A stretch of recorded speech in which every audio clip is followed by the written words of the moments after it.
A lot of folks are here from around the country.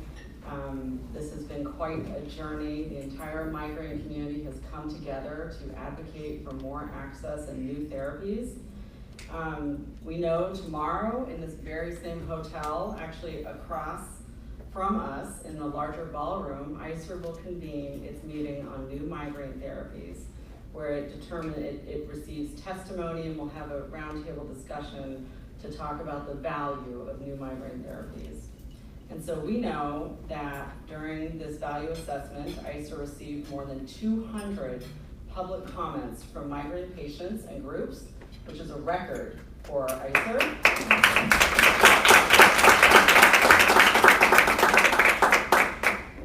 But we know that only 4 patients will be allowed to testify tomorrow.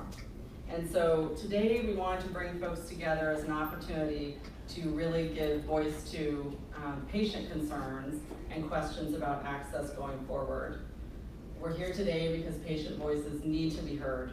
We know that there will be access challenges on a state level in the future. And so we're here together in person and online to share stories and to hear firsthand from patients. We're also here to learn about why access to treatment is so critical and what patients can do about it.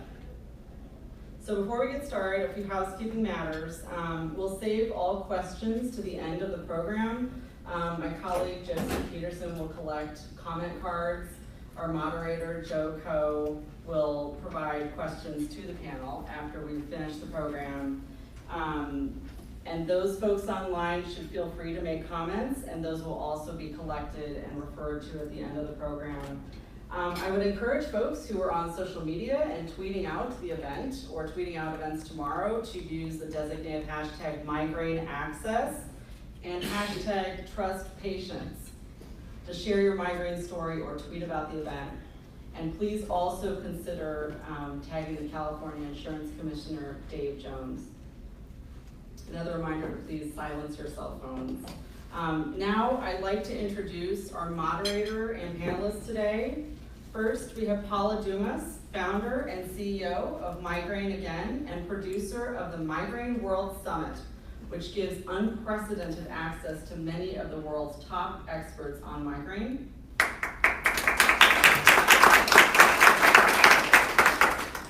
Sydney Kessel, patient advocate with Miles for Migraine and a clinical trial participant.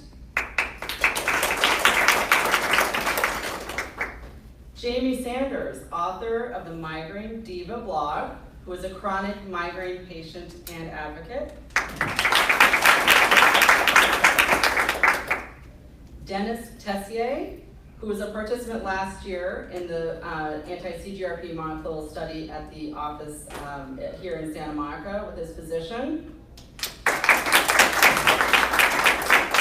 And of course, our moderator, Joe Coe, who is a migraine patient himself and also serves as the Director of Digital Content and Patient Advocacy for the Global Healthy Living Foundation, GHLF, along with HMPF. But GHLF is a nonprofit organization with the mission of improving the quality of life of people living with chronic disease like migraine. So you'll learn a little later on in the program about how you can join them and others to take action. Joe, I'll let you take it from here.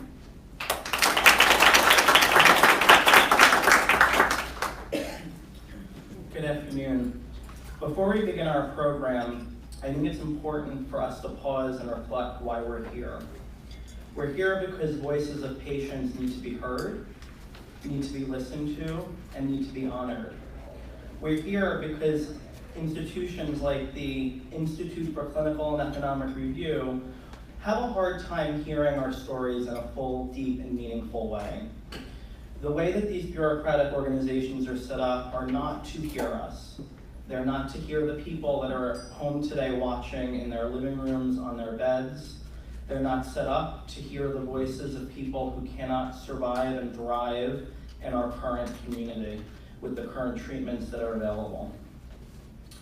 Everyone here on this panel, and they have diverse stories and perspectives, contributed to the ICER review in some way. Can we all give them a round of applause for their contributions? We know that ICER is a very confusing entity for the patient community, and I think that there's some really good information here. It's hard to see, but you could see it on the Headache and Migraine Policy Forum's website. Can ICER measure this? And that's a question that I want everyone to think about when we're hearing our patient perspective. Can ICER measure what a good day is? Can ICER measure what it means to be able to take care of your child? Can ICER measure the pride and dignity that people have by being able to work and have a career? And currently, many of us believe that the methodology ICER uses cannot measure that. So we'll begin with Jamie. Jamie requested to testify at ICER, but was denied. What do you want ICER to know about your story, Jamie? Well, I've had a very long history with migraine. When I was 2, I had undiagnosed abdominal migraine. At the time, my parents just thought it was extreme motion sickness, but I had my first migraine attack at 8.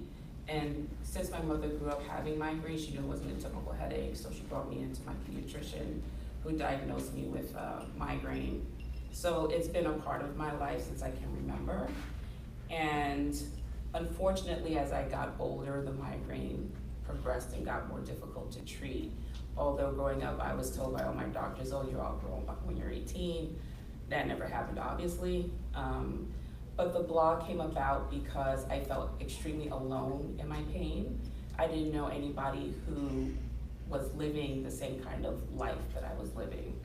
And it was an effort to reach out to a community that I knew was out there, but I wasn't connected with. And I also wanted to use my story as a way to be transparent in order to dispel the stigma around migraine, to really show what migraine looks like, feels like, how it shows up in someone's life, how it affects those who live with someone with migraine, their families, and their friends and supporters, and how it affects, you know, not being able to work every day and the struggle financially that we go through. I really needed to shine a light on that. And that's what led to the blog. And that led to me, in an unexpected way, to become a patient advocate, because in that process, I learned how to champion for myself and for my healthcare, and learning where my voice was and how to use it was important to me, and I wanted to share that with others who have migraine and headache disorder, because it's important for our voices to be heard. We have such a stigmatized disease, it's invalidated, it's diminished, and that's not acceptable. And using my story to empower others to use their voice is my purpose, and that's what I wanted to share in my story with ICER. It's important for them to see the whole person, the whole patient experience, not only how it affects them, but those around them, how important it is for them to see the small pool of treatments available for us. And with myself, I have comorbidities, I have depression, I have anxiety, I have fibromyalgia, I have spinal stenosis. That limits what I can take, because one drug could be, you know, I can't take it with another one. So in having intolerances to so many meds, having allergies to so many meds, that makes that small pool even smaller. So having ICER understand that this is bigger than just you putting, you know, a cost effectiveness on a drug. This is about people's lives changing. And this hasn't been something that migraine patients have been able to really foresee for such a long time, and to have this available is huge. So I worked with Joe and GH11 submitting those comments, and it was really important for me to just to be as transparent as possible and share exactly what it is migraine patients endure on a daily basis. It's a really important perspective, and for those of you that are in the room, you may see this at your table.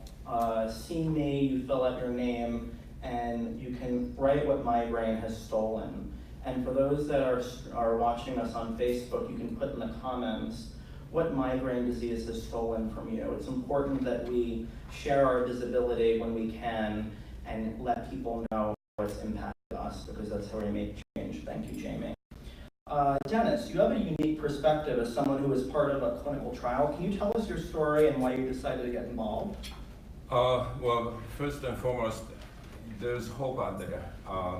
That's why I'm here today. I feel a little out of my element, but if I can tell anyone out there, there's something new. It's amazing. I was part of it. I was very, very fortunate. I pretty much had, starting in my late teens, always had headaches. And as I got older, they became more and more often migraines. And I reached out to a headache specialist sometime in early 2017 because my concern was that everything I was taking for migraines was becoming less effective. And I know that it all has side effects, and I worry what it will do to my body as I get older. I'd like to live a happy, senior years. And the way it's going, without new therapies, I know for me, it's not going to happen. I don't think so.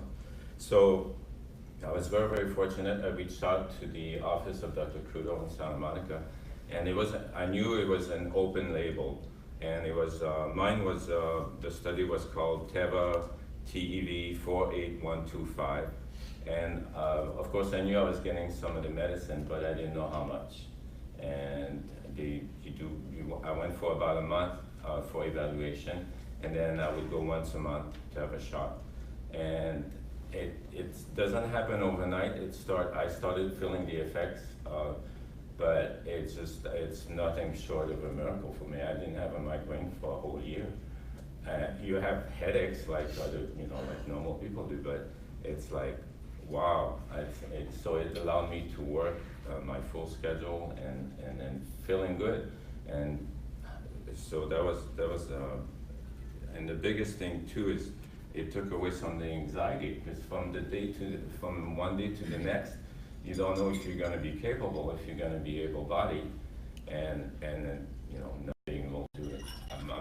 By nature, I enjoy doing little things, going to the grocery store, and everybody has something can relate to that. I just want the next day to feel better. And then we all have good days, but in the end there are no good days. And with this new drug and this new therapy, there are good days. So there's hope. So Thank you, Dennis. Hope is vitamin H is something that we all need, and we need the hope that our insurance companies will cover these drugs, that our insurance companies will not make patients like Dennis jump through hoops to get the access that they need. Up next is Sydney. Sydney, your family has multi-generational migraine disease. Talk to us a bit about how migraine has impacted you and your family. So migraine has affected my family emotionally, physically, and financially, as many other families are burdened the same way. The financial impact of migraine has affected my family significantly, which I've been asked to address specifically. Due to the fact migraine has been so under-researched and underfunded, more so in children, with drugs, I had to turn to alternative therapies. I was diagnosed at 16, and most of these drugs are indicated for those 18 and above. They had significant side effects which I could not tolerate.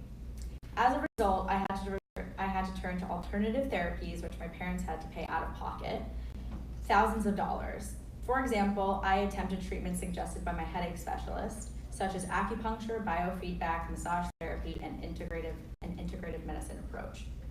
Because of cognitive impairment, I had to withdraw from my formal high school, private high school, which my parents were not refunded the tuition they had paid for that school year. They had to hire private tutors, and eventually I had to enroll in a local university to receive my remaining high school credit, which was required under the homeschool model. Lastly, living with migraine is not a financially feasible lifestyle, because now that I'm in college, I will not be graduating in the regular 4 years as many of my peers, which burdens my family with prolonged expenses academically. In addition, due to poor housing accommodations with the condition, I had to find alternative housing arrangements. I live alone in an apartment, which is another financial setback for my family due to this chronic disease. Yes, Sydney raises some really important points about the financial burden of a chronic disease and how we can reduce that financial burden by treating and managing the disease early on so it doesn't produce a snowball effect, as we heard in Sydney's comments. Thank you, Sydney. Up next, we have Paula, who's from Migraine Again. Paula also submitted comments to ICER, which was important about showing how the community responded to the news of these new treatments. Can you tell us why you care about the patient experience and patient advocacy? Absolutely. Thank you, Joe, and thank you, Lindsay. It's good to be here and good to be here with everybody on Facebook Live as well. I think we all have incredible stories to tell, and it's really important that they're being heard. This is a really milestone moment in migraine. We've been waiting a long time for some new therapies to come out.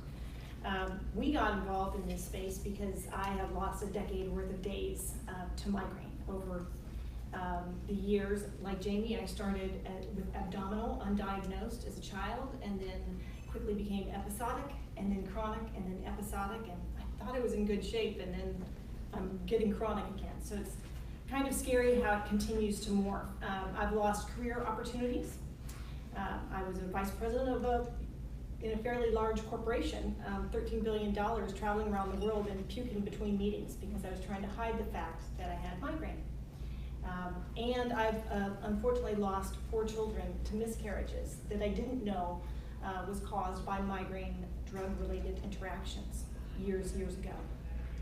But I have gained a much stronger faith and resiliency and the opportunity to kind of speak love and encouragement to people in our community who are dealing with this.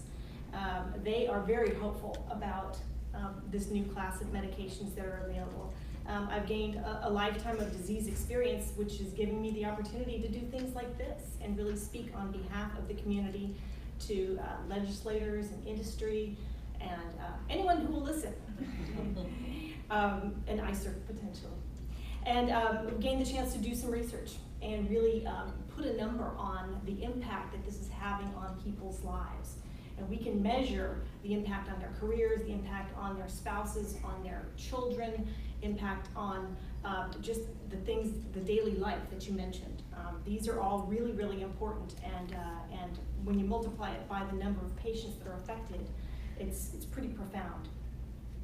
And now I've had the opportunity to make my pain my purpose. And so through Migraine Again, my husband and I started it 4 years ago, and we've been able to show people how they can, begin to live a better quality of life with migraine.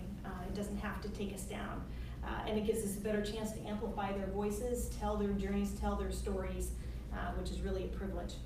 And then the Migraine World Summit was born a few years ago, founded by our partner Carl Cincinnato from Australia, and we now co-produce that, and we bring together world-leading experts to try to bring their insights to people all over the world who would have no access to that any other way. And we're learning a great deal through it. We kind of ascribe to C. Everett Koop's approach to medicine, which is that education, we think, is the best prescription. It makes everything work better. It gives patients better outcomes.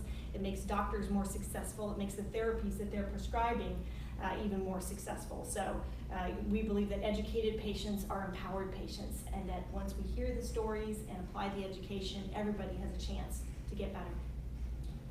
To echo what Paula said, you can clap if you want.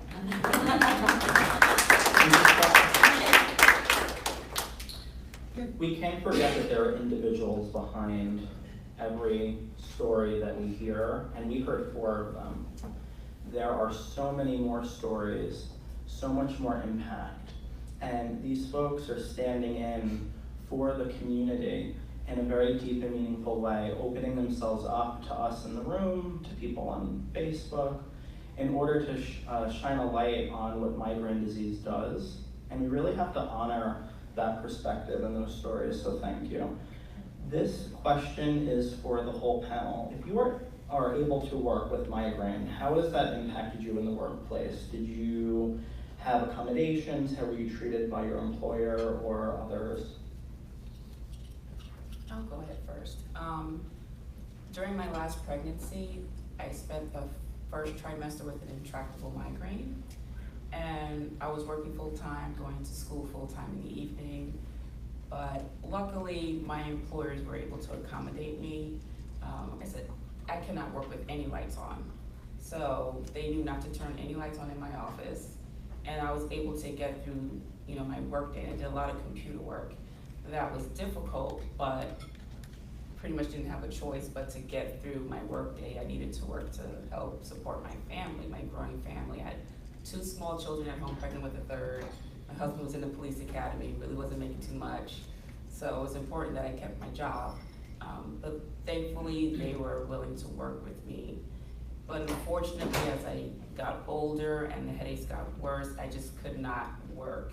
And I had to stop, and thus started my disability process, which was a horrible process. I think, when I speak to other people about applying for disability, I think my story is the worst. It took me, I applied in 2005, and I was denied about 3 or 4 times, finally got a lawyer, and I got a hearing in 2008, and the judge that I had was very nasty and cold, and I remember being nervous about the whole process, and my lawyer was trying to, comfort me, and the judge asked me this question: why did you have more children if you knew you had migraine? I was flabbergasted by that. I did not know how to respond to that. Well, when I was having my children, I was episodic. So it was just, okay, I understand that you really don't understand this at all. You're not compassionate at all. So because of his attitude toward myself and migraine, he gave me a partial award, which meant I had to keep fighting for the rest. So it took another 4 years, and I finally got my full award. And now they're claiming, oh, you're well enough to work. You can't do the work you used to do before, but you could find something else. So they're stopping my benefits next month. And I have to fight again. So this is a problem. It's not easy. Having to fight and advocate and prove my pain constantly. I'm trying not to get upset and cry. I should not have to endure this. It's very difficult, and I try to put on a brave face every day, and I try to be as positive as possible, but this life is hard, and none of us asked for this, and it's really difficult when you have to prove how sick you are to people who just do not understand, don't care to understand, and after a while you feel like your voice is just, even though you're shouting at the top of your lungs, nobody's hearing you. So it's a difficult process, whether you are able to continue to work or you have to stop working, you're still working. Like Katie Golden says, you're a professional patient. You're always working, whether it's fighting your insurance companies, fighting Social Security, or trying to get accommodations at your job, or even trying to get other healthcare professionals to understand what it is that you're experiencing. It's difficult. So what I like to say to people out there fighting this every day, just know that you're not alone. We are here to speak for you, even though at times it's hard for us to speak for ourselves.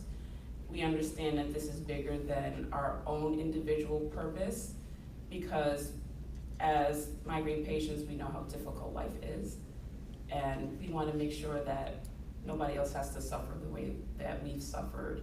And just know you're not alone, and we're going to keep fighting for you.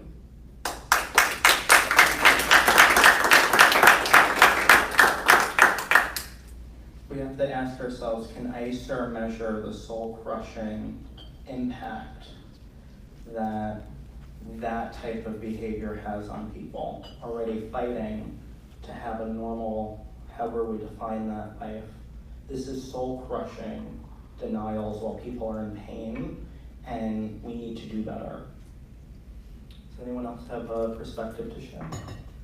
Well, I think Jamie put that very accurately and perfectly and very eloquently, so I don't know how much better I can put what what she just said, besides restating it, but from a different perspective, I was diagnosed when I was 16, so I was in high school, and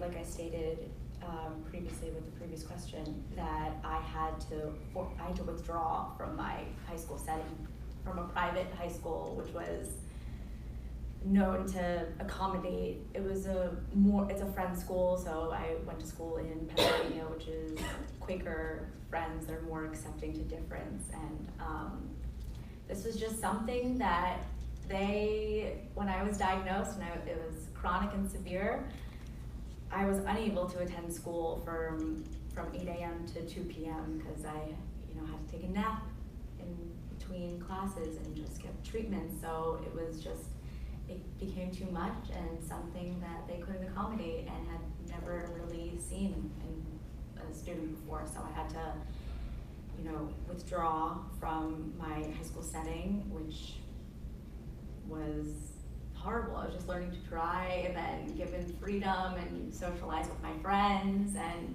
I missed out on that component of high school. Everyone always says, oh, high school are the best years of my life. I was in a bedroom for a year, like in total darkness, because I was just so debilitated. And I had tutors come to the house and tutor me for what little I could do.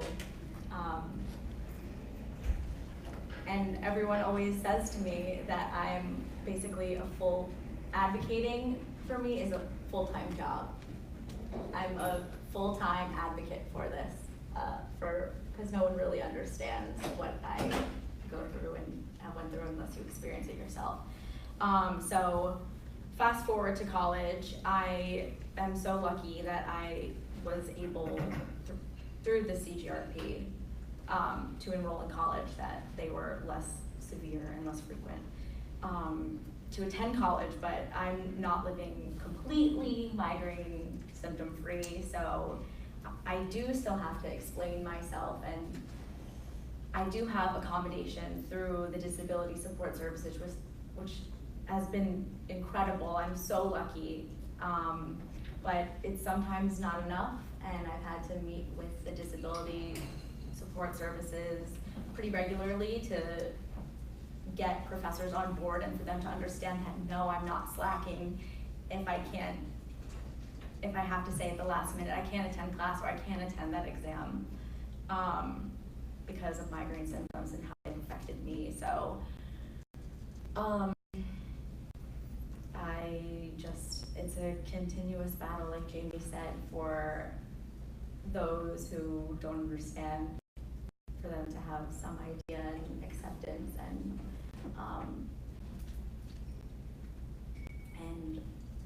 I'm hopefully paving the way for other students they encounter at my school who struggle similarly. So it's been an unconventional schooling and life since I was 16, and everyone always says I'm a full-time advocate explaining my story. I have it like a cookie cutter, so it's like a cookie sheet. I can explain how it's impacted me and what I have had to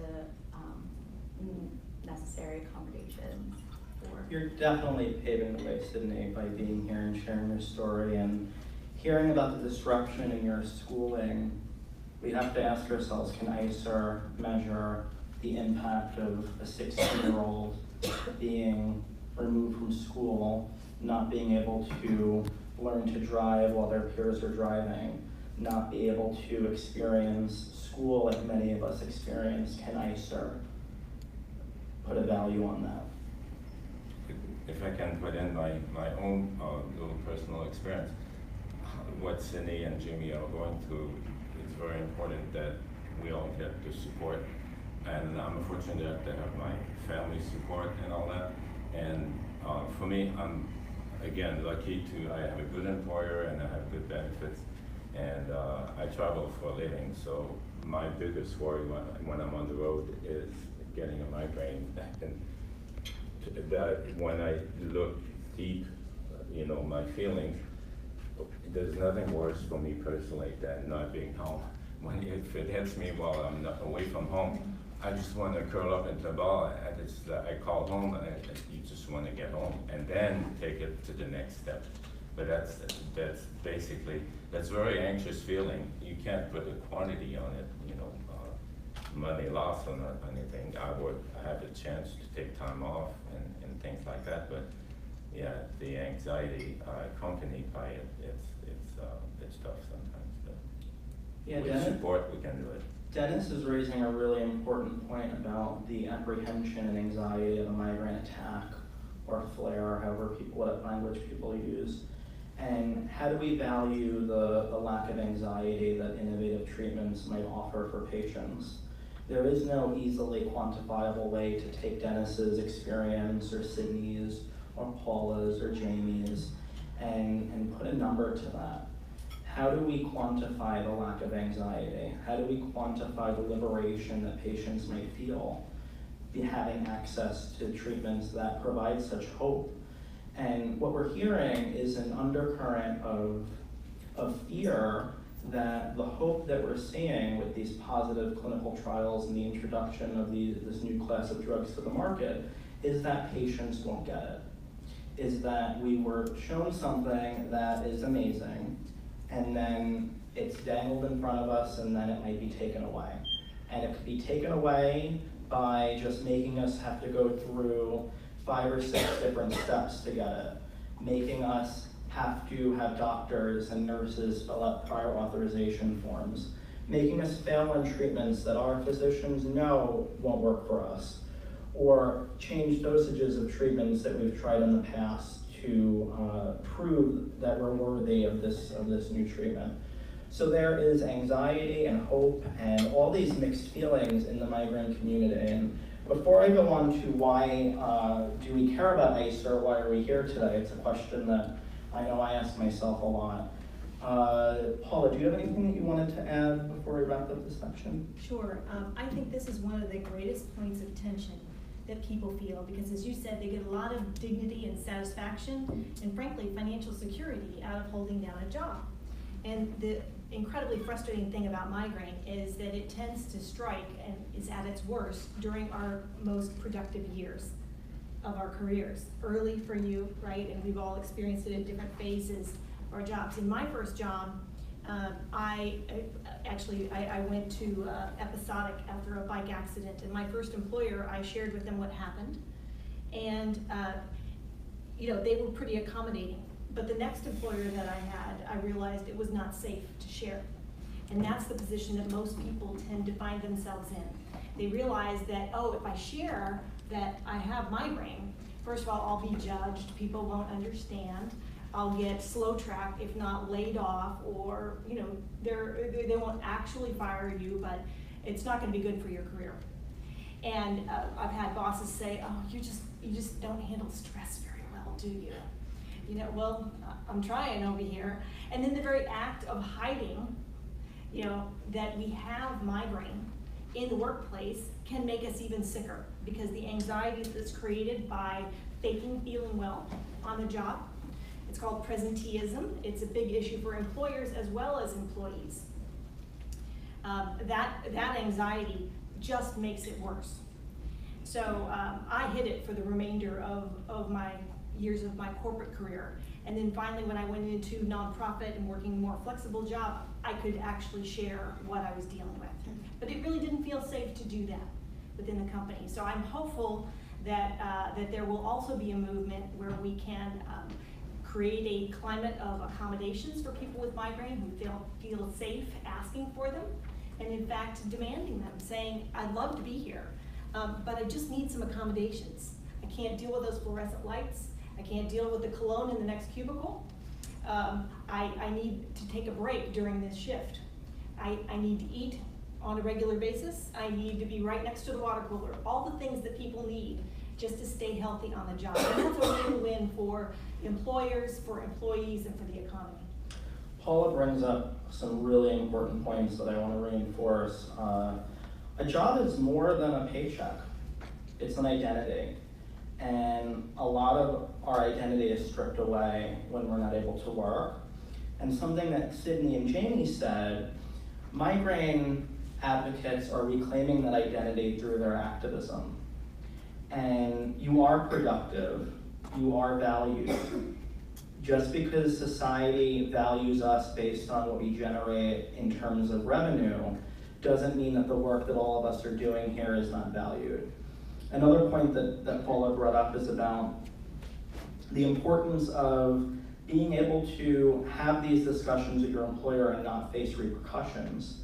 And that takes a movement, and that's something that we all in this room, online, need to commit to doing in our own way, raising our voices to ensure that those of us that can be out with migraine are out with migraine, because there are many that can't. There are many that won't get a promotion, that have to feed their families, and will struggle. And if you look at the message boards and on these online forums and in all the websites that you guys operate and work on, you see people saying this, like, I went to work today and I was crying in the bathroom, but I had to get it together because I needed my paycheck. If I didn't go to work, I don't get paid.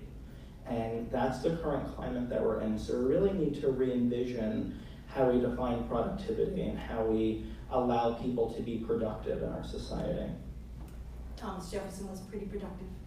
That's right. May I add something? Of course. To your previous question. So something I left out from coming from a college perspective. So although I'm enrolled in the Disability Support Services office, which has been my advocate on my behalf, which has been a godsend. So at my university, I currently am being denied credit for a class. So what Paula brought up is very, very important, that if there is a disability protocol for those dealing with migraine, although my advocate in the Disability Support Office advocated on my behalf, it was on the professors, it was his jurisdiction whether I could get the credit or not. And I was denied, although I am, like Jamie said, just like always advocating, and it gets so exhausting, and it's just so, it gives you a headache how much time and effort you spend just advocating for yourself and not having your voice heard, and people fully understanding what we go through and that extra effort. And so my parents were denied the refund, and I'm denied another credit, which is setting me back even further credit-wise. So due to this professor's jurisdiction of allowing me the credit because I had missed a certain number of classes, although due to his protocol, although I did complete the work, and if there was, so I know. So if there was a proper, even like if there was just some disability recognition or protocol, even though not all migraine cases are similar, to just in the workforce and in academic settings for those like myself, so that I can get through college and be able to continue my career. Sydney's professor reminds me of insurance company bureaucrats. People that have power in a situation to allow us to excel or hold us back. And Sydney checked off all the boxes that she needed to check off. And we hear way too often that patients are going through the burden of checking off those boxes and are still getting denied. There was a big article about Aetna not doing the peer reviews. This is not something that is not known in our world.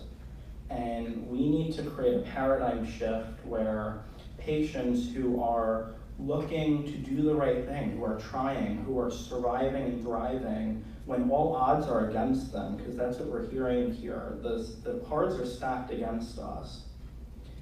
Insurance companies, professors, people in power, employers, this is all about power. ICER, institutions that have power that make decisions that can impact our health and the health of others, they need to understand what their decisions are doing and who they are impacting. They need to hear us, they need to see us, and they need to understand our perspective. And it often means getting out of the corporate boardroom and listening to the stories. So if ICER is listening today on Facebook, your one-size approach to understanding our conditions does not work. The way in which you engage with patients in a superficial way does not work. You need to really embrace the fact that your decisions can have tremendous impacts on the patient community. It's interesting to note, though, that in cases where ICER reviews have been positive, insurance companies don't use that positive ruling. It's only used when it's negative. So it's very frustrating as a patient advocate, as a nonprofit. We say to ourselves, we're spending all this time and energy talking about the Institute for Clinical and Economic Review.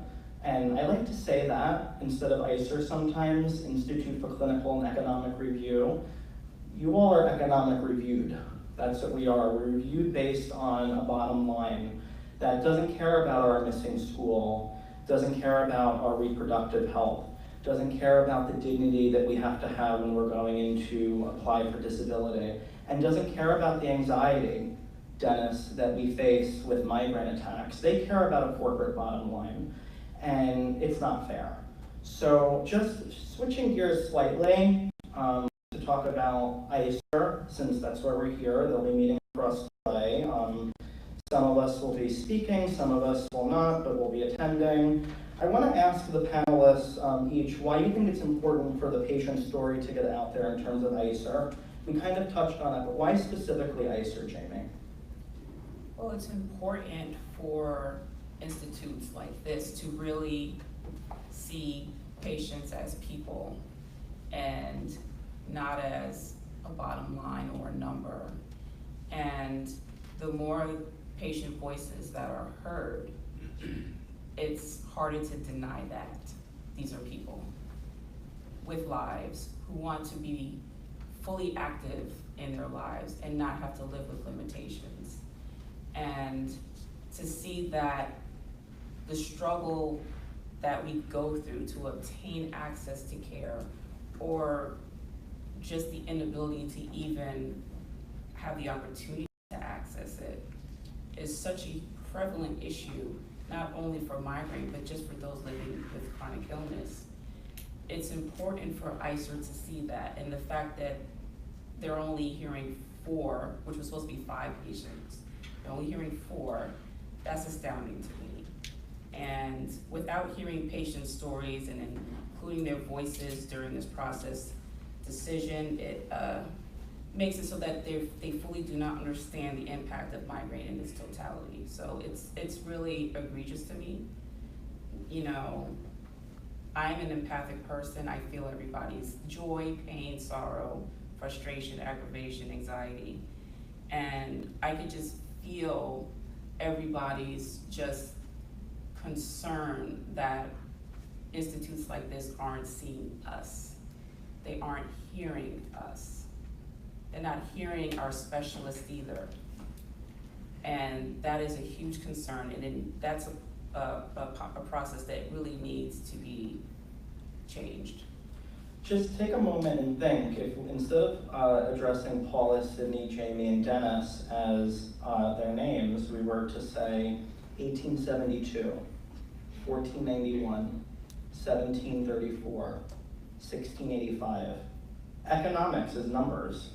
We're talking about the real life experience of patients that need to be at the center of these decisions. The doctor-patient relationship is a sacred one. And oftentimes these large bureaucratic entities do not care about that. So Dennis, what would you like to tell a group like ICER that uses a quantitative or economic model to determine the value of a therapy for a person's life? Is your quality of life something that can be measured that way? Well, I probably don't see it that way, but yeah, certainly that's how you feel.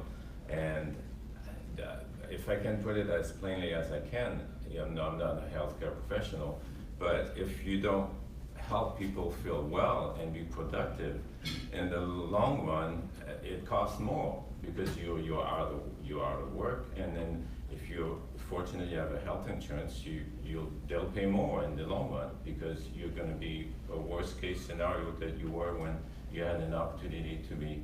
If you're going to put it in dollar and cents, that's how I feel about it. And if you're not a productive member, it costs everybody.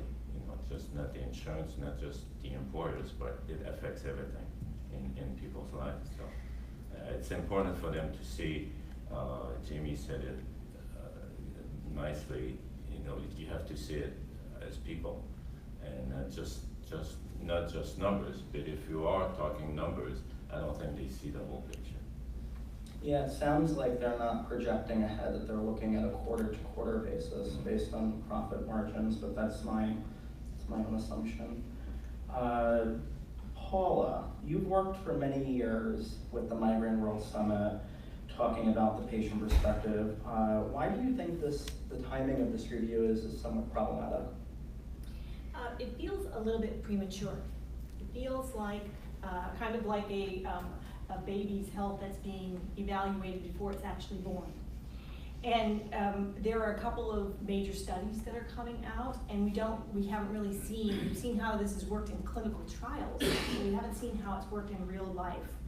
And right now, ICER kind of has the keys to a door that provides a bunch of opportunity and it may be a different quality of life for millions of people, right?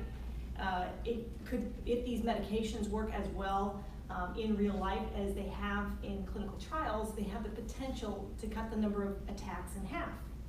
So that means somebody who's chronic becomes episodic. Somebody who's high frequency episodic becomes low frequency episodic. It means somebody can go to school, stay in school, can keep a job. Those things are good for families, they're good for companies, they're good for individuals, they're good for the economy. It's good for everybody. And we want them to see that on an individual level, and we want them to see that on a macro level. Very important. Yeah. Thank you. Sydney, your mom, who's an amazing advocate, is testifying tomorrow. Tell us why you think ICER's cookie cutter approach is difficult to capture the real impact of migraine disease. Well, luckily when I turned 18, I was enrolled in the CGRP trial, and my migraine pain decreased exponentially. This was so significant for myself and my family due to my severe struggle with migraine, and I got incredible relief. And due to this, I was able to attend a conventional college, studying at the George Washington University. This was such a game changer in my family, and my mother's testifying tomorrow to show the ICER panel why CGRP is vital for every migraine patient to provide them with the life they deserve to be living with relief. This hits very close to home for my mother due to the fact that she has had to witness the physical and emotional baggage migraine burdens on her two daughters, herself, and her mother. As a result, she has been moved by others who suffer and their stories too. So their voices should be heard. As miserable life. You blended into our next question, which is for those that have been on the clinical trials. Knowing that it has produced fewer headaches for you, how do you think your life would be different if you had this therapy 5 or 10 years ago?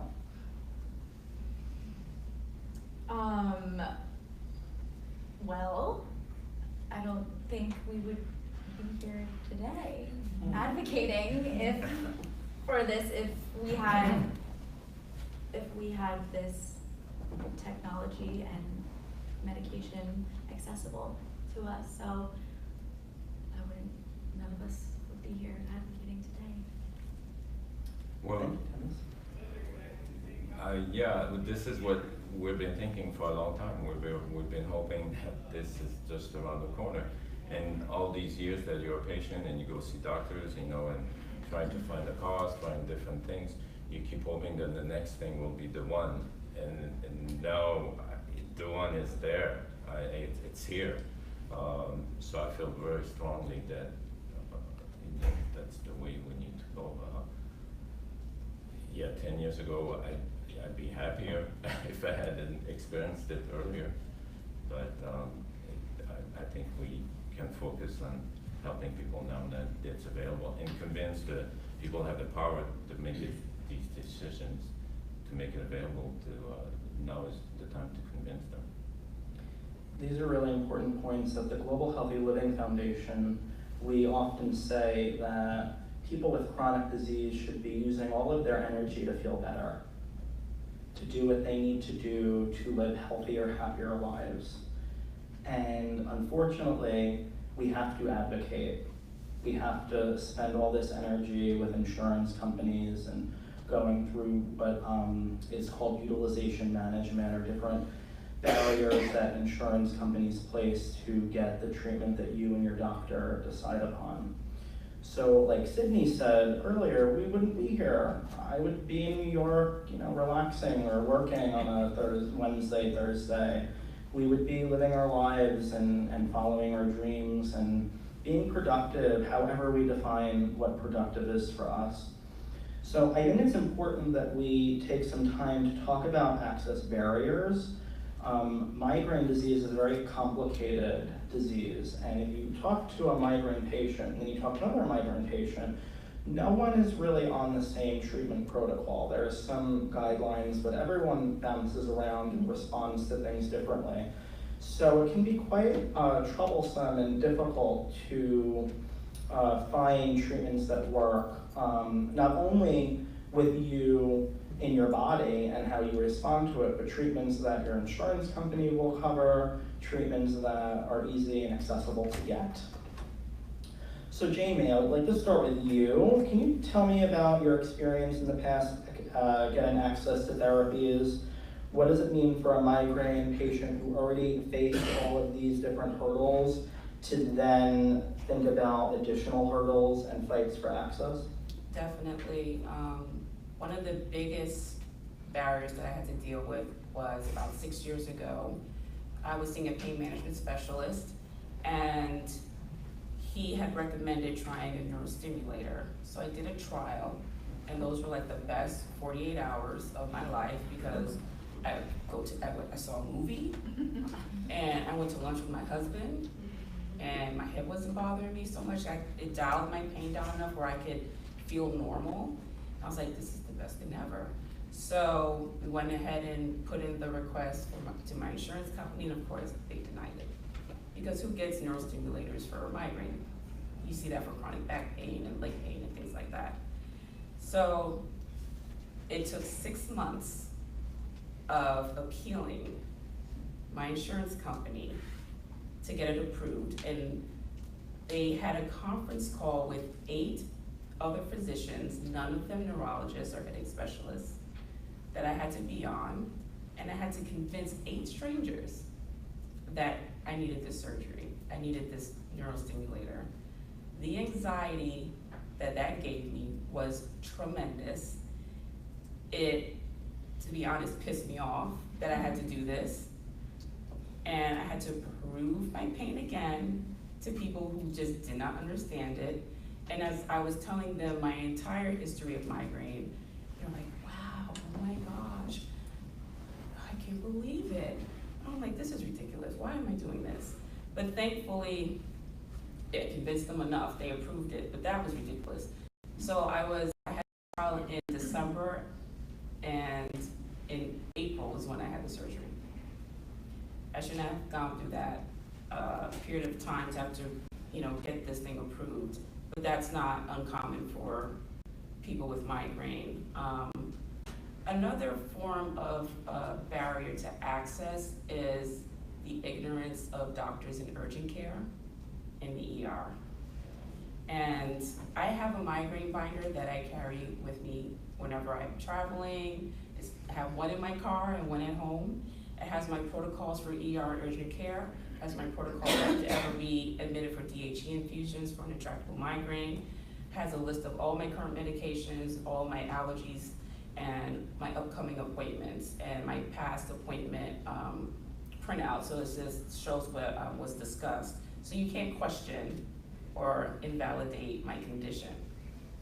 So I went to urgent care, And there's this one particular doctor who I really do not care for. She is very callous and not very compassionate. And I just had a feeling that I was gonna be dealing with her. And there's a lot of anxiety already about having to go to the ER urgent care. We don't go unless we certainly have to, because we tried and exhausted all of our tools at home to no avail. And we just don't know what doctor is gonna walk through that door. Is it gonna be one that's gonna accommodate me, or is it gonna be one that's just gonna give me a shot of Toradol and send me home? So in walks the doctor that I don't really care for. She sees my binder and she refers to me as, oh, the binder. So I'm not a person now, I'm a thing. That pissed me off. Okay, strike one. Strike number two, this was summertime. Summer's the worst season for me for migraine. I'm pretty much in pain every day. And so I'm in urgent care a lot more than I'd like to. So I think this particular time, I think this might have been my second or third visit to urgent care in maybe almost 2 months, which is a lot for me. So she says, well, you've been in urgent care quite a bit. Are you doing everything you can for your migraine? I said, well, okay. I'll tell you what I've been doing.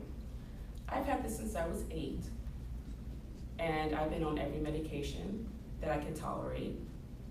And I've been to numerous neurologists, and I've had MRIs.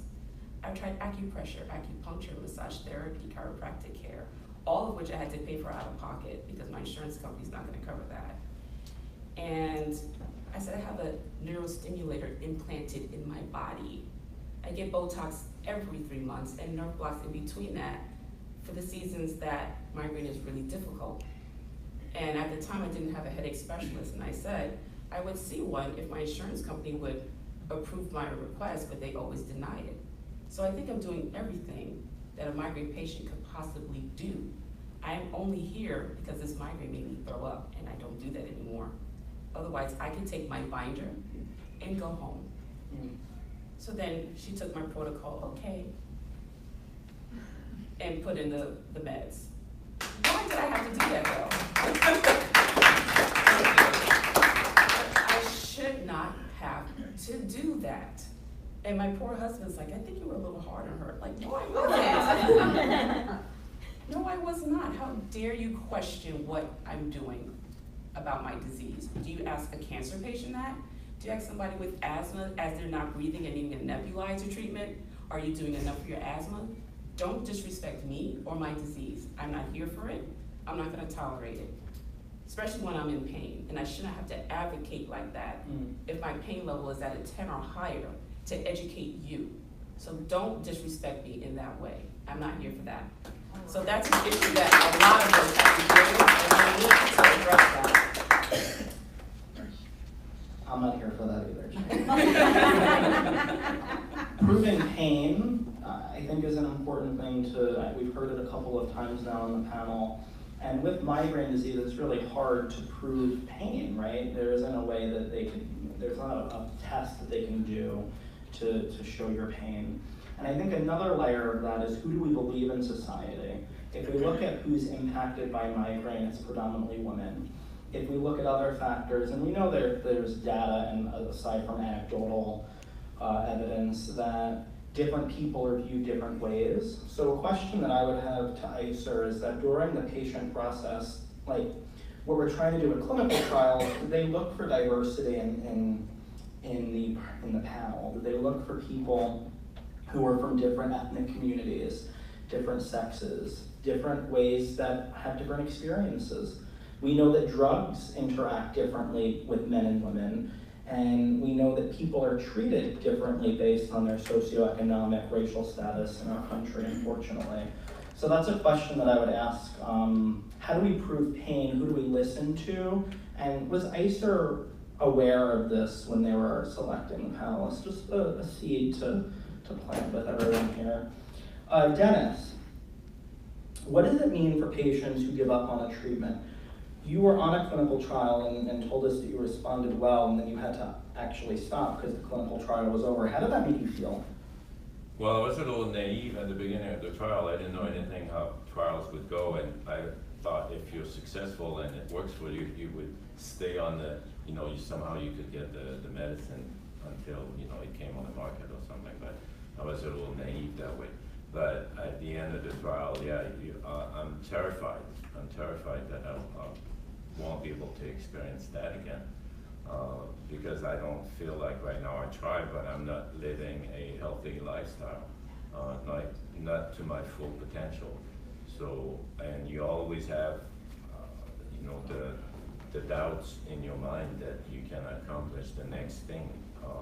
There's always, the depression is always threatening to just hit you, and I would be devastated. And the reason I'm here today is because I've experienced firsthand the success. I know everybody, you know, respond differently to different medicines, but for me, this was just, it changed my life for 1 year. And I can't imagine. I don't want to go there yet. I'm not ready to think I could not feel that good again with this medicine. So I implore everybody out there who, you know, who can work toward that goal, making it accessible.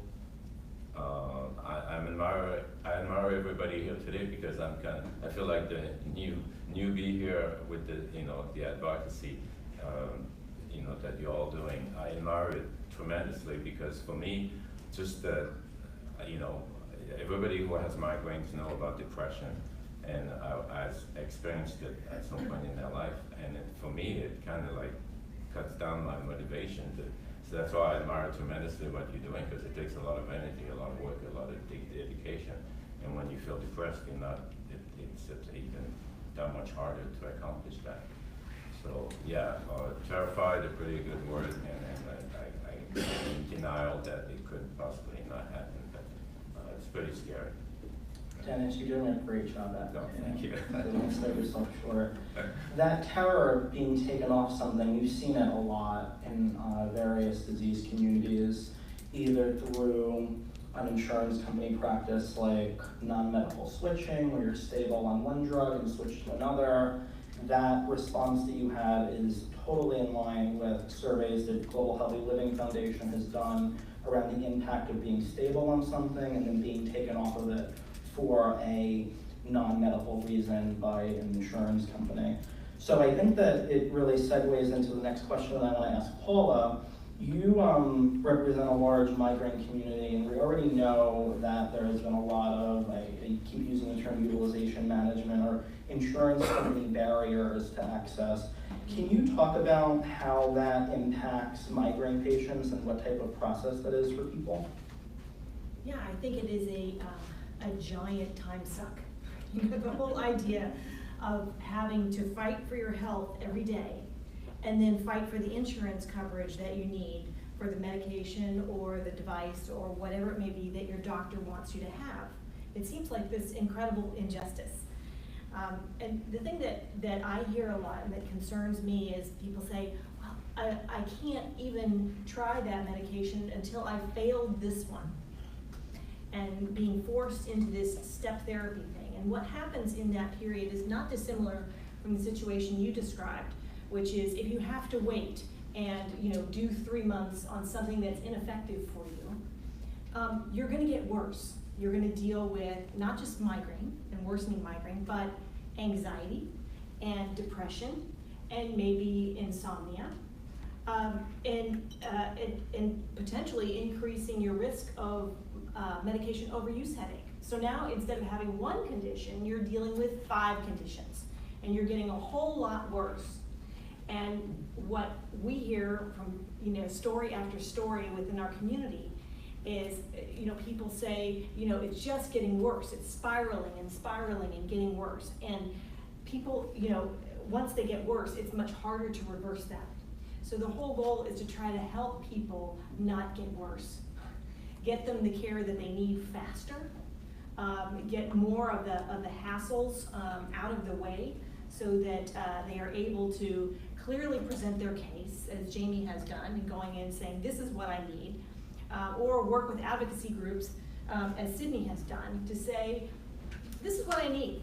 this is what I'm dealing with, this is the incidence of my attacks, these are all the medications that I've tried, these are the things that I've failed. And working with your doctor to say, this is what my doctor thinks is gonna be best for me right now and why I need it. So I wish that there was no battle, but just to contain costs. I understand that insurance companies have to do that and reserve the expensive treatments for those who actually need them. I just wish we could put a turbocharge accelerator on that for the people who are getting worse. That's a radical concept, treating people before they get worse. I mean, it is. It's not how we're set up right now. Sydney, you talked a little bit about this before, about access to treatment. Have you ever waited to get on a therapy, and what did it mean for you and your health during that wait? Have I ever waited? Yeah. I would have to. Has anyone ever not waited? Yeah.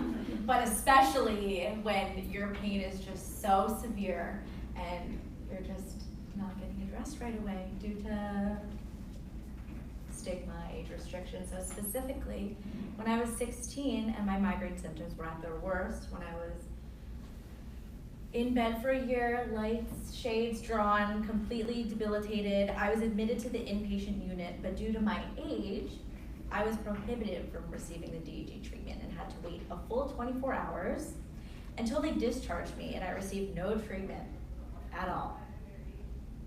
So treating me before things progressed would have, could have potentially like nipped it in the bud, and I wouldn't have had to have that wait time and get worse. So eventually I was admitted to CHOP, but which is Children's Hospital of Philadelphia. But I still had to wait weeks to be admitted there. Not only is there a lack of treatment for adults with migraine, but there's also a lack of treatment for children under 18 due to the age restriction. This places a severe burden on the families and the children who are also struggling. And their education. And yeah, I mean, I don't think I've stated it enough that it's had an impact on my education significantly. I was withdrawn from my formal high school setting. I had to take a gap year to meet the homeschool requirements under the state of Pennsylvania. So I was enrolled at a local university, taking college credits, while, I was already older, but while my peers were freshmen in college, and I was taking a gap year so I could graduate high school and attend college. And now I am in college and still having to take a reduced course load due to the impact that migraine has had on me. And if, this progresses with the professor situation, I don't know when I'll be graduating. Hopefully one day. I'm already 22, so if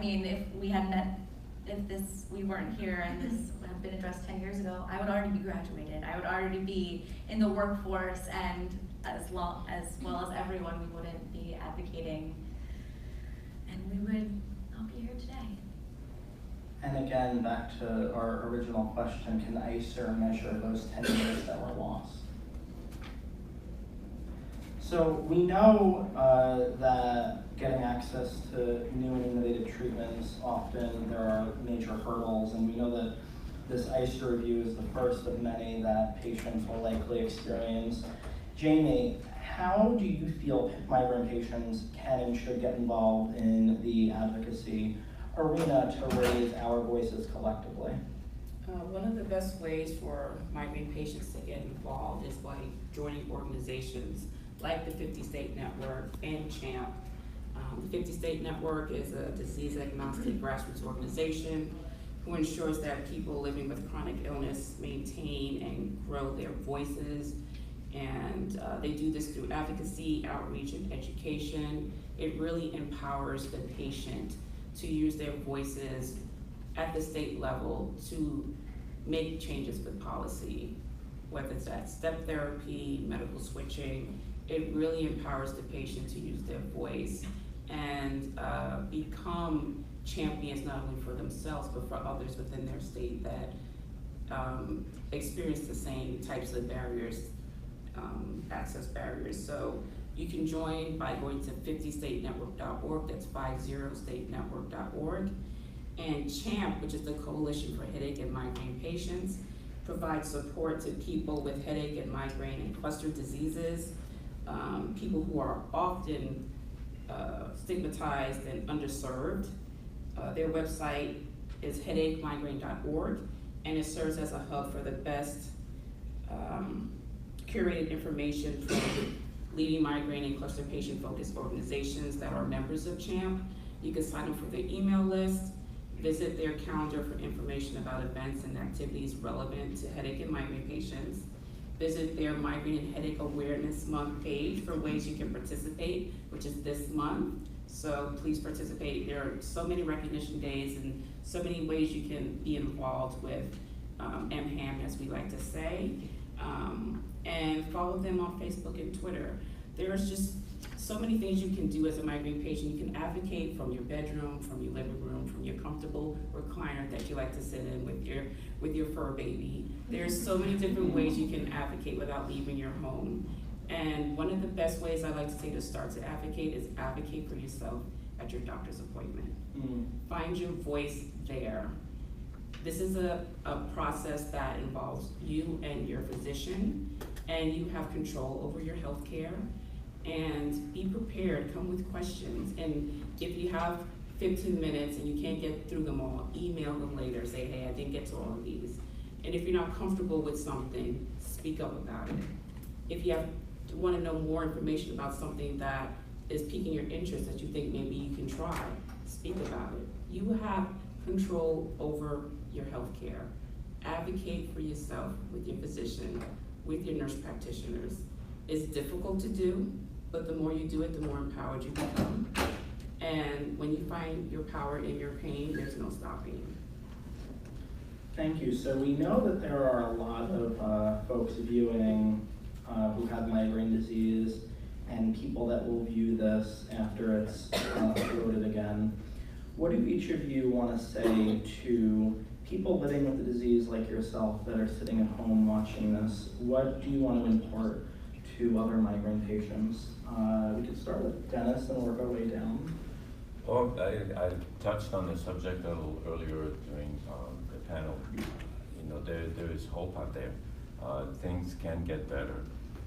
I experienced it firsthand, and like Jamie said really, really nicely, I can't say it any better than that, but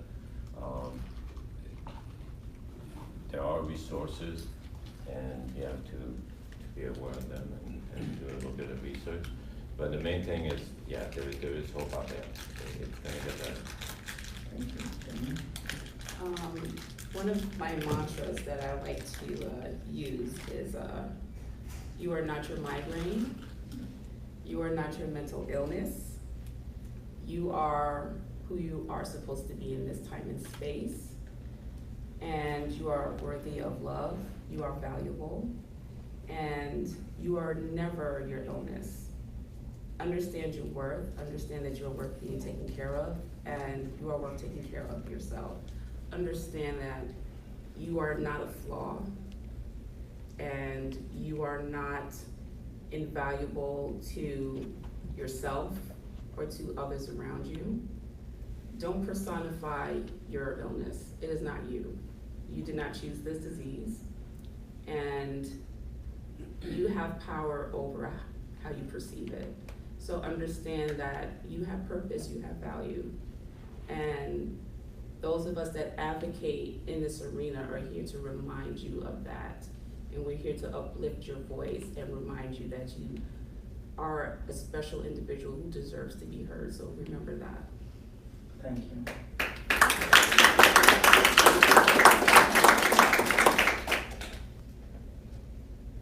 Sydney? Yes. So, I was a child struggling with migraine and dealing with a lack of treatment for children. If you're watching this and know of a family member or your child or a loved one who's affected by migraine, please check out massformigraine.com. And if they're not in your city, check out the virtual events. The only way perception of migraine will change and the stigma will be reduced is through your advocacy, like Jamie has said, making pain your power. And know that there are so many people, you are not alone. So use it to your advantage to advocate for yourself so that your children and others don't have to experience what you're going through. No child is too young to advocate for themselves, and their voices should be heard. With patients, loved ones, and allies, we can change the treatments and stigma of society if we speak up and if we all stick together and have our voices projected. You have to stand up for how you feel if you want to seek change. Definitely, thank you.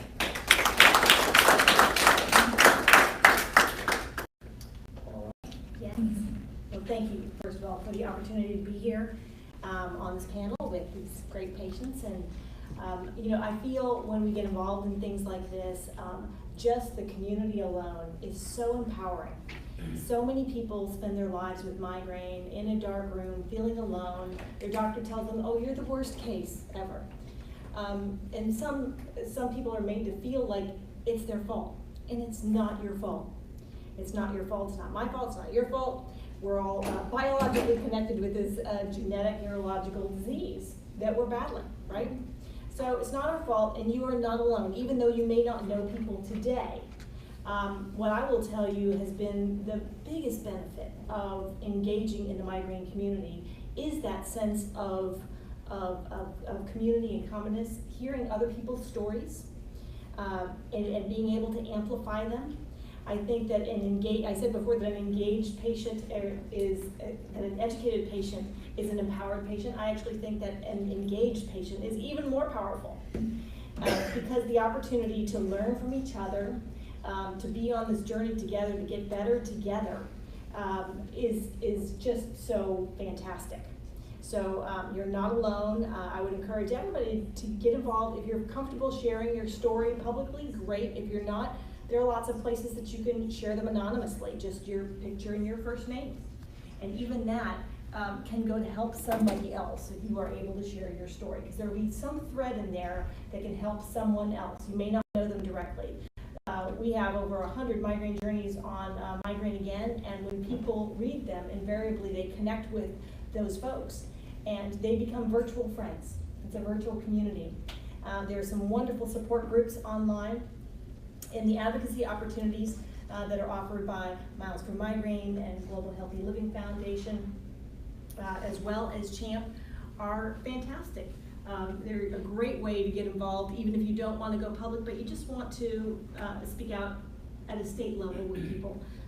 Getting involved will help you learn more. You'll get the inside scoop on your disease.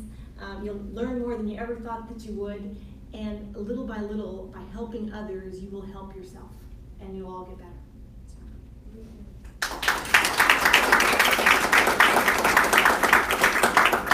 There's a quote that I thought of as I was listening to the four of you speak from President Kennedy about being ripples of hope. And I think that each of us are our own ripples in our own ponds and streams, and hopefully we'll be the ripple in the ocean when we don't need to do this type of advocacy. But in order to be that ripple in the ocean, what would insurance companies need to hear from you? What do you want them to hear as patients? We'll ask everyone this, or elected officials. If you are in the room with the decision maker, what's the one thing you want them to hear? And if I could put you on the spot, Paula, I'll start with you and work our way down. This is a life-altering disease. That's what I would want them to know. And it doesn't just affect the individual who's in pain. It affects our husbands and partners, it affects our kids, it affects our teammates, our coworkers, the companies or organizations that we work for. It affects our communities when we can't show up, when we can't show up in a classroom, at work, to a family event. The ripple starts here and then it cascades out. And we know that on a personal level, we've all felt it, and we carry around extraordinary guilt because we know that we're not just affecting our own lives, we're affecting other people's lives when we have to cancel and when we're down for the count. And so it's an incredibly emotional and life-altering issue. It's why I'm doing this at this phase of my life when I have a lot of different things that I could do. I feel like migraine and changing it for the next generation and the reality of living with this disease is absolutely worth it. So we're all in. Thank you. Amy, what would you say to that decision maker or professor or? Well, that was very strong what Paula said, so I think, well, she put it it was perfection. So this affects everyone. It Yes. affects, like Paula said, our families, our friends, our coworkers, our jobs at whole, and being productive, and the economy, and it affects no one is not affected by this battle and this struggle, so let's do something about it. And so not everyone's affected. This is one less thing that people are affected by, and is a domino effect that affects everything and everyone. So, and clearly you don't know how much pain we go through. So. And what's associated, because it's just, you can't measure it. You really can't. Thank you. Jamie, what would you say to that decision maker? Well, like Sydney said, Paula pretty much made it, it was very succinct, her response. So to piggyback on that, I think I would also add that I really want to hone in on how it's more than a headache, and it's a very complicated neurological disease, one that affects every individual differently, and it takes steals. It's a thief. It takes away so much from a person. It takes away their ability to feel adequate, their ability to feel functional, their ability to feel like they're able to parent the way they want to parent, or be a spouse or partner that they would like to be, or be the employer or employee that they like to be, the friend, mother, sister, daughter. It steals time. And it is such a burdensome disease. Not only is there physical pain involved, but so many people also suffer from depression and anxiety, or CFS, or fibromyalgia, or CRPS. And we have to learn to manage not only just this immensely disabling disease, but we have other comorbidities as well. And we're doing all of this while trying to be as normal as possible. And we do this with a smile on our face. And we push through the pain, we push through the discomfort, because people like decision makers have made it that way for us. We have no choice. We want to have a choice now. And we can only have that choice if you listen and hear exactly what we're saying, how it affects our lives, how it affects our children, our spouses, our family members, our friends. It affects everyone who loves us and supports us. And we don't want to live this life of pain. Nobody who loves us wants us to live this life of pain.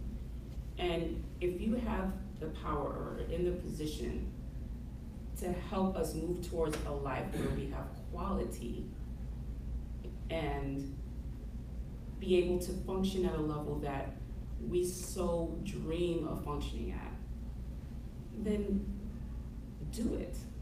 It's as simple as that.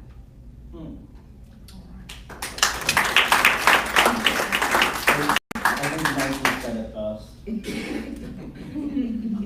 Well, it's hard to add to all your comments. Sometimes I think to myself, if because those decisions think about dollars and cents. Well, the day I went to the emergency room, that cost a lot more than the treatment would in the long run. That's what I think of. If I think dollars and cents when I see the bill for the emergency room. And at the risk of sounding corny, it affects people's lives in tremendous ways that people that any chronic disease can relate to. But I beg those people, do the right thing. Please do the right thing.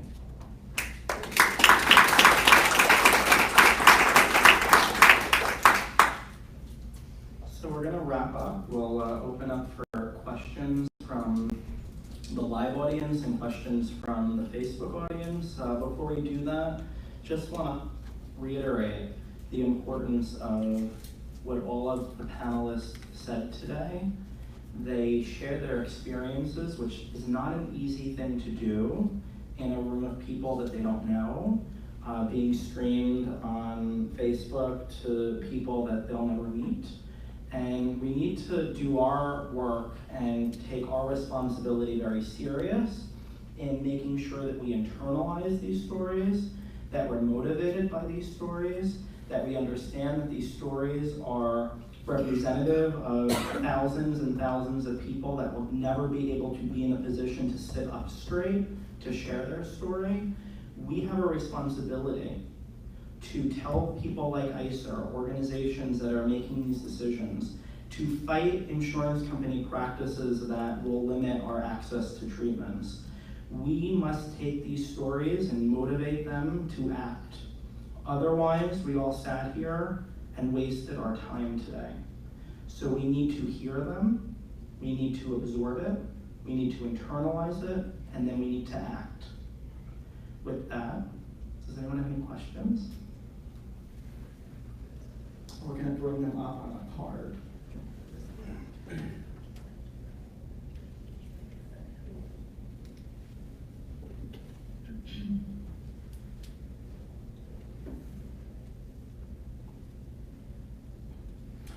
Okay, this question is for me.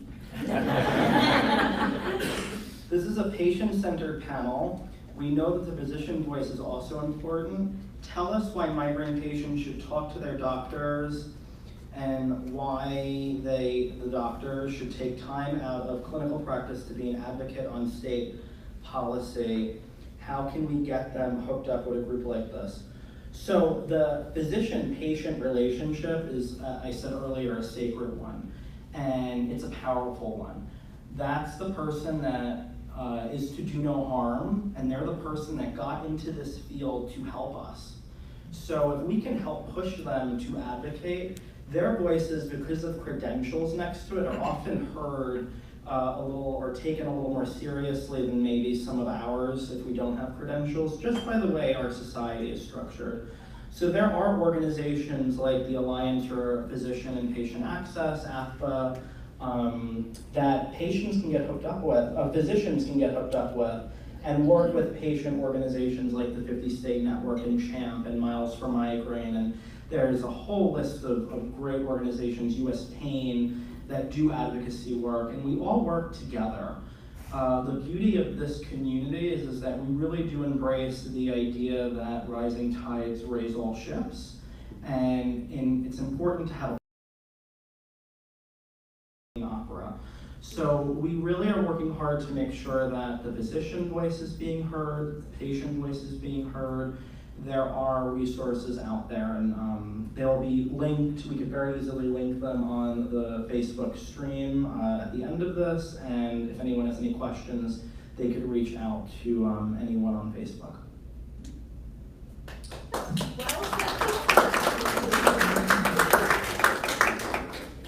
Any other questions?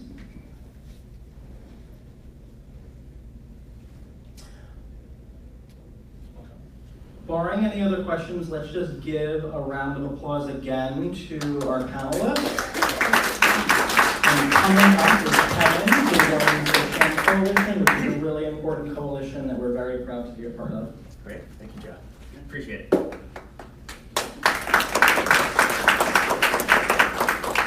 Hello, everyone. My name is Kevin Lindberg. I'm the Executive Director of CHAMP. It's the Coalition for Headache and Migraine Patients. And I want to start off by thanking, as we have already, our panelists who did a phenomenal job sharing your stories so passionately and eloquently, and we thank you for doing that. I want to thank Joe for doing a great job moderating this panel and making sure we covered all the important issues. And yep. And I also want to thank Lindsay and the Headache and Migraine Policy Forum for organizing this whole event today. So great work. So as Joe had mentioned, in the room here, we have these signs, and they're showing, this is your name and what migraine has stolen from you. As I think Jamie said so eloquently, that migraine disease is a thief. It robs us of so much. And so for those of us here in the room who have these, I want to invite the photographer up to take one. If you're going to hold yours up, I just want to get for everyone who has one, I just want to try and get a shot of those who have them in their hands so we can show. There we go. Let's make sure everyone holds it up, and then I'll get the panel too. And for those of you who are online, please take a moment and in the comments of this, add in for yourself, if you haven't already, what it is that migraine disease has stolen from you. Nice and high here. Wonderful. So this really is the things that are on these papers are some of what we talked about in this session. These are the things that, can this be measured? Is there a way to put a value to this? And in many cases, the answer to that is no. The reality is there are many different models that have been developed to look at the value of different medicines. ICER is one of those.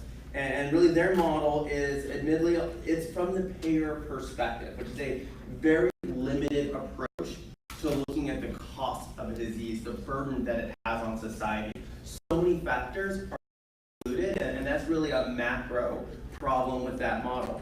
But in this situation, even with those limitations, they looked at these new class of medicines for migraine disease, and they found that these medicines are cost effective for those who have been failed by other treatments before.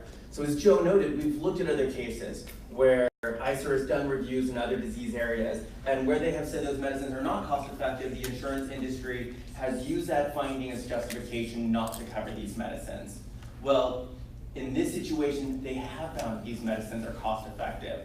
So for this to be in any way a fair game that we have robustly participated in, to have it have meaning, it requires that the insurance company listen to this ICER assessment and say, okay, they've been found to be cost effective, we're going to cover these, we're going to cover them immediately, and we're going to do so in a way without restrictive burdens or hoops that people have to jump through. So call on the insurance industry to do this. Not only is it the fair thing to do, but to not do it, it is cruel. It is cruel to deny these medicines that have been proven to be effective and cost effective from people who are enduring the pain and disability that comes with migraine disease. So, and that would be fair. And I wish I could be here today to tell you that we're at the end of this process, because we are near the end of this ICER process, and that we've done it, guys, we've accomplished this, and access will now be open to everyone who it should be, but that's unfortunately not the case. We know that we're going to have to continue struggling in here. And I can tell you the leaders in this room and in this community are already organizing for these upcoming fights. And that's really going to turn into a 50-state battle as we are engaging the insurance companies in each of these states and making sure that they have the right policies and right access that migraine patients deserve. But we can't do the fight alone. We really need an army of people who are working with us and invested in this fight. So a couple of things, I want to make this very actionable. What can you do to participate in this effort? One, I would say be active on social media. Make sure that you're following CHAMP and HMPF and the Global Healthy Living Foundation on our social channels, Facebook and Twitter, so that you're getting information from us on a regular basis. Please visit, and we'll add these to the comments, please, on the Facebook Live, headachemigraine.org, that's the website for CHAMP, and 50statenetwork.org, that's 50statenetwork.org, which is the advocacy grouping from the Global Healthy Living Foundation. Those two sites, you can sign up for emails, get updates, and also commit to being an advocate to take action. Like I say, we're going to need engaged and active patients in all 50 states to effectively do these fights. Another thing is tune in tomorrow. Tomorrow is this ICER meeting. It's going to be going on from 10 a.m. to 4 p.m. Pacific time. And not just tune in, but as Joe says, take action. Just sitting there and absorbing is not enough. Make sure that you're watching and also commenting on social media, letting your voice be heard. What do you agree with? What do you disagree with? What are you seeing, and then calling upon others to do. And last, I just want to say that this is June. June is Headache and Migraine Awareness Month. We call it MHAM. And every year has a different theme. And the theme for this year is You Are Not Alone. And I don't think it's ever been more true in this community, where we are all working together. So many people are so engaged. We saw this with all the comments that came through from ICER to ICER, and truly, we are all in this fight together, and by working together is how we're gonna make sure that the migraine patients have better tomorrows. So with that, I will say thank you for this, and let's look forward to a productive meeting tomorrow. Yay.